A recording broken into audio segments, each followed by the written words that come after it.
नमस्ते, वसुदेव कुटुंबकम। जी हाँ, G20 का शिखर सम्मेलन शुरू होने वाला है और हम यहाँ मौजूद हैं अपनी पूरी टीम के साथ। दिन भर आप G20 के शिखर सम्मेलन की, देश में हो रहे सबसे बड़े आयोजन की, अब तक के इतिहास में इतना बड़ा आयोजन, इतने बड़े देशों के राष्ट्राध्यक्षों के आने का कभी भारत में नहीं हुआ, पहली बार हो रहा है। इसकी पूरी कवरेज आप दिन भर न्यूज़ 18 इंडिया पर देखते रहिए। जो अहम देश हैं, बड़े देश हैं, G20 की जो देश हैं और इसके अलावा जो मेहमान देश हैं, उन सब के राष्ट्राध्यक्ष या राष्ट्राध्यक्षों के प्रतिनिधि अब दिल्ली पहुंच चुके हैं। राष्ट्रपति बाइडेन अमेरिका के पहुंच चुके हैं। कल सुबह से लेकर कल रात तक ये ज़्यादातर राष्ट्राध्यक्ष यहाँ पहुँच चुके हैं और अब से कुछ ही देर में यहाँ पर भारत मंडपम में, जिसके पास हम मौजूद हैं यहाँ पर मीडिया सेंटर में, यहाँ पर इन नेताओं का आने का सिलसिला शुरू हो जाएगा 9:30 बजे। 9:30 बजे के करीब से यहाँ पर नेता आना शुरू हो जाएंगे और अब से करीब 2.5 घंटे बाद बैठक का जो दौर है वो भी शुरू हो जाएगा। आज दिन में 2 सेशन, 9:30 से 10:30 तक ये लोग आएंगे। और उसके बाद एक फोटोग्राफ है शायद 9:30 से 10:30 आएंगे, असेंबल होंगे, मतलब 9:30 से 10:30 एक एक करके आते रहेंगे। एक एक करके आएंगे। प्रधानमंत्री नरेंद्र मोदी तमाम लोगों को बारी बारी से रिसीव करेंगे। इसके बाद एक फोटो सेशन होगा, वो ट्री ऑफ लाइफ फोयर, वहाँ ये फोटो सेशन होगा और फिर लीडर्स लाउंज में सारे नेता एकत्रित होंगे और फिर वन अर्थ सेशन की शुरुआत होगी। किशोर, तमाम लोगों को एक बार फिर बता दें कि जो दोपहर तक चलेगा, दोपहर तक। हाँ, ये सबसे लंबा सेशन है, ये सबसे लंबा सेशन है। पहला सेशन और सबसे लंबा, क्योंकि आमतौर पे होता क्या है कि कल का दूसरे सेशन की भी अवधि ठीक ठाक है, लेकिन ये सेशन सबसे लंबा इसलिए रखा जाता है क्योंकि लीडर्स जो है पहली मीटिंग में हिस्सा लेते हैं, पहली मीटिंग में इंथुजियास्टिक होते हैं, अपनी बात रखते हैं, तो इसलिए बहुत सारे नेता कल लौट भी जाएंगे। हो सकता है बहुत सारे नेता कल तीसरे सत्र में हिस्सा भी न लें, लेकिन वन अर्थ में तमाम नेता हिस्सा। अच्छी चीज़ ये है कि इतने बड़ा आयोजन हो रहा है, इतने देश यहाँ पे मौजूद हैं। जो भारत के प्रधानमंत्री कभी दूसरे देशों में जाते हैं तब जाके बायलैटरल्स करते हैं, यहाँ पे मौका मिल रहा है एक साथ 15 देशों के राष्ट्राध्यक्षों के साथ बायलैटरल होना। ये भी अपने आप में बहुत बड़ा एक कह सकते हैं कि एक अचीवमेंट है कि आपने सारे उन देशों को यहाँ पे बुलाया, यहाँ पे आए वो, और उसके बाद आपने पूरे देश से उनको रूबरू भी कराया। जिस तरीके से पूरे देश को जिस तरीके से एक दुनिया के मंच पर रखा गया है। आप हम यहाँ बैठे हुए हैं मीडिया सेंटर में, ये दिखा देते हैं पहले तो लोग। हाँ, देखिए, क्योंकि ये दिखाने का हम भी बड़े एक्साइटेड हैं उसको दिखाने के लिए, क्योंकि देखिए नीरज हमारे साथ है। नीरज पिछली बार G20 में गए थे बाली में, जो पिछला जो अध्यक्ष था वो इंडोनेशिया था, तो बाली में हुआ था। हम और भी कई बड़े आयोजनों में जा चुके हैं। G7 में मैं जैसे इटली में गया था। कभी इस तरीके से आयोजन नहीं होता है विक्रांत, मतलब कभी इस तरीके से आपने देखा है बाली में कैसा था? देखिए, बाली में क्या है किशोर, बाली को तो एक नेचुरल ब्यूटी है, बाली कहते हैं, लेकिन वहाँ जो इंटरनेशनल सेंटर था मीडिया का, वो एस्टेब्लिश सेंटर था। ये एस्टेब्लिश पहले से नहीं था, ये बना है। हमारी बातचीत हो रही थी विदेश मंत्रालय के अधिकारियों से, उन्होंने बताया बना है और किस लेवल पे बना है। हर लेवल पे। हम कल बात कर रहे थे जर्मन के कुछ जर्नलिस्ट ऑन एयर अपने टीवी चैनल पे, उन्होंने बताया कि फैबुलस अरेंजमेंट है, कोई दिक्कत नहीं है, फ्लॉलेस अराइवल है यहाँ। अगर आप पहुँचते हैं जवाहरलाल नेहरू स्टेडियम, वहाँ से लेकर यहाँ तक हम लोग अब देखिए कैसे हम लोगों को कैसे लाया गया है यहाँ पे। पूरा सुरक्षा जांच हुई हमारी जवाहरलाल नेहरू स्टेडियम से, जो यहाँ से कुछ किलोमीटर दूर है, करीब 4 से 5 किलोमीटर 4 से 5 किलोमीटर दूर है। सब लोगों को वहीं बुलाया गया और वहां से शटल में बैठा के यहाँ लाया गया। कोई सीधा यहाँ पे नहीं आ सकता है। सीधा यहाँ पे मतलब ये जो प्रगति मैदान का इलाका है। बाली में क्या था कि हम इंटरनेशनल मीडिया सेंटर से प्लेनरी हॉल को नहीं देख सकते थे। आप यहाँ से भारत मंडपम में है हम लोग, भारत मंडपम के ही इंटरनेशनल मीडिया सेंटर में, लेकिन प्लेनरी हॉल दूर है और आप यहाँ से अपने कैमरे से दिखा सकते हैं। लेकिन वहाँ नूसा डुआ का जो एरिया था, वहाँ हम लोग इंटरनेशनल मीडिया सेंटर से उस जगह को देख नहीं सकते थे, वो काफी दूर था। तो ये भी अपने आप में एक मतलब सब कुछ अरेंजमेंट आपको दिखाते हैं। ये विशाल, ये पूरा आप देखिए, जहाँ पे ये सिर्फ मीडिया के लिए है, इसी तरीके से डेलीगेट्स के लिए है, अलग अलग है।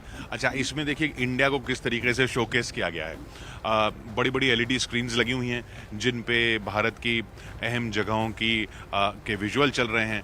इसके अलावा ये तो देखिए, इस तरफ आइए, अगर मैं कैमरा इधर ले जाएं, ये देखिए जगह जगह ये स्नैक्स के, बेवरेजेस के, खाने पीने के काउंटर लगे हैं, क्योंकि दिन भर चलना है, रात तक चलना है।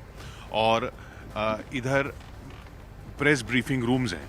ये देखिए, अब ये ब्रीफिंग रूम आप अगर आप देख पाएं, ये जैसे नीलगिरी ब्रीफिंग रूम है। ये छोटे वाले ये छोटे ये वाले छोटे वाले, हाँ 50 और 100 लोग बैठ सकते हैं, 600 वाला ऊपर में।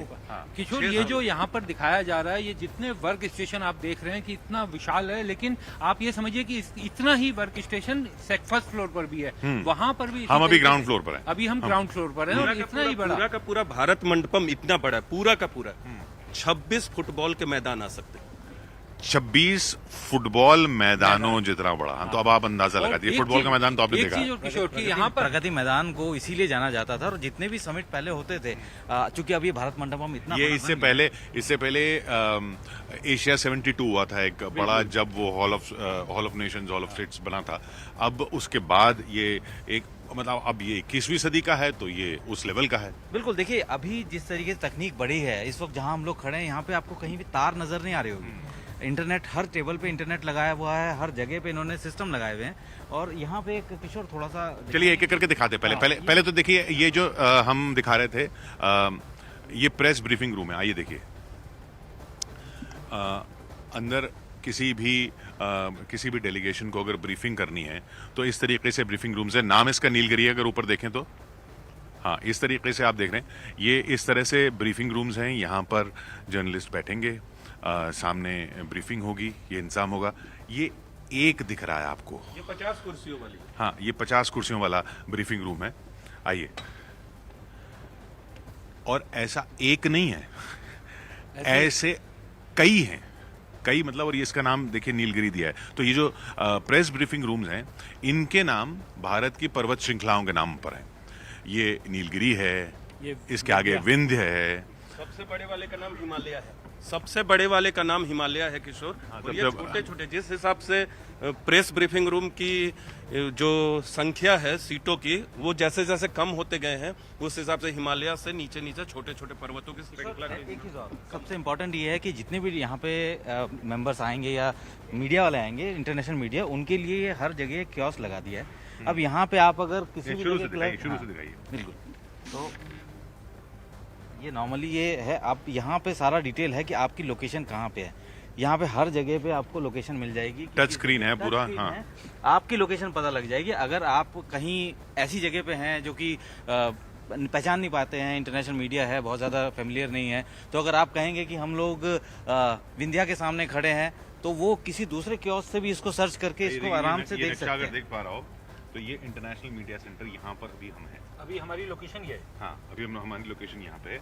और ये देखिए, इसमें आपको दिखा रहा है कि ये डाइनिंग एरियाज कहाँ पे हैं। आपको यहाँ से चल के, अगर आप यहाँ पे हैं तो यहाँ से चल के आपको यहाँ जाना है इस दिशा में, तो आप डाइनिंग एरिया पे पहुंच जाएंगे। जो चीज आप प्रेस कीजिए वहां पर आप पहुंच सकते और हैं। ये जो है सब जगह लगा हर है, कोने ऐसा में नहीं है, लगा हर हुआ है। कॉर्नर में इसी तरीके की कियोस्क, क्योंकि यहाँ पे मीडिया, अब क्योंकि हमें वहाँ पे अलाउ नहीं है, तो जितनी भी बड़ी बड़ी स्क्रीन यहाँ पे लगाई है, यहाँ पे जो भी मीटिंग्स होंगी वो लाइव विजुअल यहाँ पे मीटिंग से होंगे। यहाँ पे कुछ, जब हिंदी में कोई सवाल पूछा, कल जब प्रेस कॉन्फ्रेंस हुई तो हिंदी में सवाल पूछा, तो यहाँ पे इंग्लिश में उसका ट्रांसलेट करके यहाँ पे सुनाया जा रहा था। तो जो वहाँ पे नहीं जा सकते, क्योंकि वहाँ सुरक्षा के चलते वहाँ पे पाबंदी है, वहाँ नहीं जा सकते, तो अब यहाँ पे इंटरनेशनल मीडिया सेंटर वो सारी व्यवस्थाएं इन्होंने की गई है, यहाँ पे की गई है कि किसी भी कोई दिक्कत नहीं होने वाली है। जी, तो ये पर्वत श्रृंखलाओं के नाम पर तो प्रेस ब्रीफिंग रूम है, और इसके अलावा यहाँ पे जर्नलिस्ट के काम करने के लिए वर्क स्टेशंस लगे हैं। ये देखिए, लगातार इतने जितने भी वर्क स्टेशंस लगे हैं, इनके नाम भारत की नदियों के नाम पर है। तो ये देखिए, ये पूरा एरिया जो है, ये इसके ऊपर आप देखें, इसका नाम गंगा रखा गया है, वो यमुना है, उधर ब्रह्मपुत्र है, और नीचे ये सारे वर्क स्टेशंस है। कहने का मतलब ये कि भारत को किस तरीके से शोकेस किया गया है। एक G20 का शिखर सम्मेलन, भारत कहाँ पहुँच चुका है, भारत आज कहाँ खड़ा है। ये देखिए, LED स्क्रीन्स पर ये बड़ी बड़ी स्क्रीन्स लगी हैं, जिसमें ब्रीफिंग होगी तो वो सब आएगा। और अभी किस तरीके से भारत के अलग अलग राज्यों को शोकेस किया जा रहा है। ये जब कई लोग सवाल पूछते हैं विक्रांत कि ये सब करने की क्या ज़रूरत है। आप देखिए, इस सब करने से क्या होता है।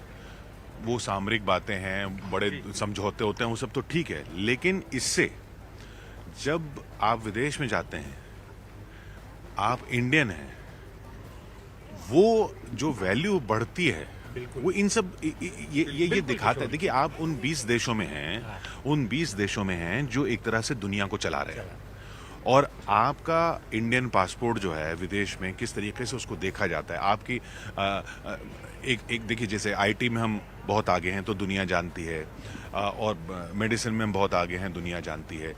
इसी तरीके से वर्ल्ड इंटरनेशनल अफेयर्स में भी हमारा क्या रोल है, हमारी हम ये अब G20 की जो बातें होंगी वो दुनिया भर के अखबारों की सुर्खियां बनेंगी, दुनिया भर के मीडिया में आएंगी, वहाँ के लोग देखेंगे तो इंडिया का नाम आएगा ना। तो वो इंडिया का नाम हमें अपने हमारी अपनी वैल्यू दुनिया में बढ़ाता है। और किशोर, ये जो बड़ी बात की इस बार जो इस पूरे आयोजन में एकदम छोटी छोटी चीजों का ध्यान रखा गया। यहाँ पर जो रजिस्ट्रेशन करवाया है, करीब 5000 पत्रकारों ने रजिस्ट्रेशन करवाया है, जिसमें विदेशी पत्रकार बहुत बड़ी संख्या में। हम गेट से जब एंटर किए, बड़ी सिक्योरिटी, क्योंकि पूरी आपकी एक एक इक्विपमेंट की जांच होनी है, सब कुछ होना है, लेकिन 10 से 15 मिनट से ज्यादा वहाँ पर टाइम नहीं लग रहा। सब कुछ अच्छा, सब कुछ इतना बड़ा नहीं आयोजन में ऐसा हो अरे नहीं ये पाता। दुनिया में कहीं नहीं देखने को मिलता ऐसा। सब कुछ इतना ऑटोमेटेड है।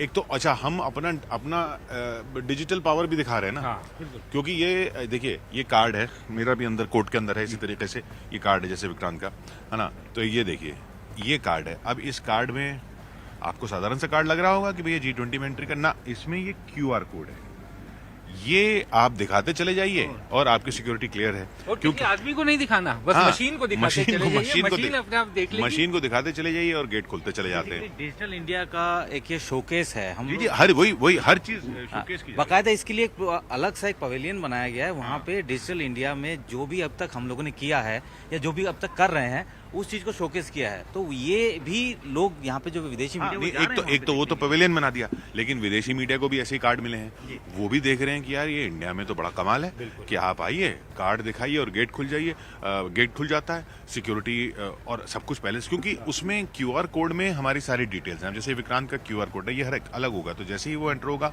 उसमें विक्रांत की तस्वीर, विक्रांत, मेरे संस्थान का नाम, सारी जानकारियां को भरने में लिखी गई थी, वो सब एकदम उसमें सामने आ जाती हैं। तो मैनुअल चेकिंग की बात ही नहीं है, सीधा मशीन से चेक हो जाता है। आगे भी बढ़ते हैं, देखते हैं। जैसे जैसे एक चीज जो मुझे कॉमन लगी है पूरे ऊपर में या नीचे में, जो एक तो भारत की तस्वीर यहाँ दिख रही है, हर जगह आपको भारत के राज्यों की, नदियों की, पर्वतों की एक राष्ट्रीय पुष्प अलग अलग तरीके से आप जहाँ भी देखेंगे। और कमल के पत्ते आपको दिखेंगे, कमल के फूल दिखेंगे, उनकी आकृतियां अलग होंगी, उनमें एक अलग जो जिसे कहते हैं ना होगा। डिटेलिंग, एक एक चीज पे ध्यान दिया गया। देखिए वो जो हम नदियों की बात कर रहे थे, ये गंगा, यमुना, इस इलाके को ब्रह्मपुत्र नाम दिया गया है, ये कृष्णा है, ये गोदावरी है। ये ओपन लाउंज है किशोर, ये ओपन लाउंज है। वर्क स्टेशन के बीच में ओपन लाउंज रखा गया है कि बीच में आपको कभी कुछ काम करते हुए आप थक गए, रिलैक्स करना चाहते हैं, क्योंकि 2 लंबे दिन आपको यहाँ पर बिताने हैं, 2 दिन तक यहाँ पर रहना है, तो किसी भी तरह की दिक्कत ना हो, एकदम वर्ल्ड क्लास अरेंजमेंट यहाँ पर पत्रकारों के लिए भी किया गया है। और एक अभी हम लोग आगे जहाँ बढ़ रहे हैं किशोर, वो प्रतीकात्मक तौर पे, फिजिकल तौर पे तो जहाँ नेता मिलेंगे, जहाँ मौजूद होंगे वो जगह होगी प्लेनरी हॉल, लेकिन अभी प्रतीकात्मक तौर पे इस तरह के जो झंडे हैं ये 43, इनकी भी एक अलग कहानी है। खास तरीके से इन्हें रखा जाता है। जी बिल्कुल एक खास इलाके में, बिल्कुल ही खास इलाकों में हम इलाके में पहुंच चुके हैं। ये खास इलाके आपको दिखाएंगे, लेकिन उससे पहले एक बार देख लेते हैं कि कल रात जो राष्ट्रपति बाइडेन पहुंचे और प्रधानमंत्री मोदी के साथ उनकी 1 घंटे भर की मुलाकात हुई, उससे क्या खबरें निकल के आ रही हैं।